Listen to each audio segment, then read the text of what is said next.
Rheneas had been to the works for repairs. He was feeling puffed out.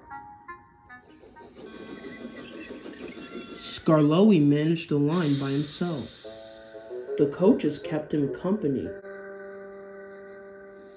And because he was much more sterner than Rheneas, the cars gave him no trouble at all.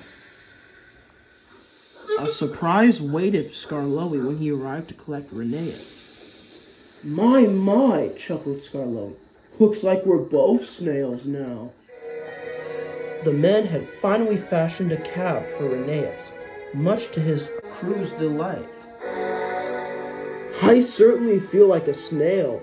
This added weight means I'm no longer faster than you, chuckled Rheneas. The engines laughed like old friends until their manager, Mr. Bobby, came up. A very smart piece of work, he said. You two certainly are the smartest little engines I've ever seen. Thank you, sir. Do you think I could take the first train? I'm up for a good long run, and I'm sure Skarloey could do a long rest. Why, of course, smiled Mr. Bobby. Oh, thank you, sir, peeped Rheneas happily. Do come along, ladies, he sang to the coaches as he puffed away. Woo! Shrieked the coaches. Such a sweet and gentle engine.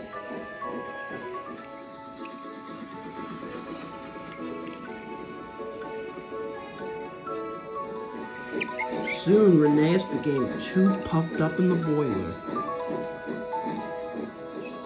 At all the stations and platforms, the passengers all told Rheneas how nice his cab was.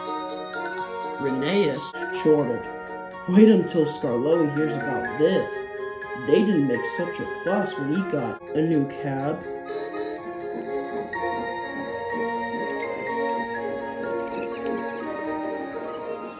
Soon they reached the station by the waterfall. Rheneas sizzled happily as he was uncoupled from the train. We'd best top up before we set off again, said his driver.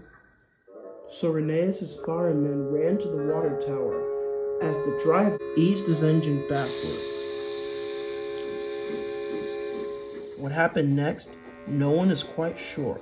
Rheneas said his firemen dropped the trove too soon. His crew and coaches said Rheneas was so puffed up that he wasn't paying attention.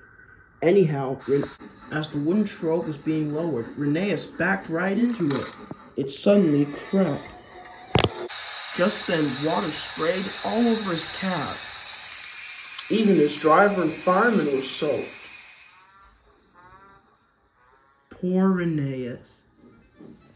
Using as little steam as he could, Rheneas managed to get the whole train back to the top station.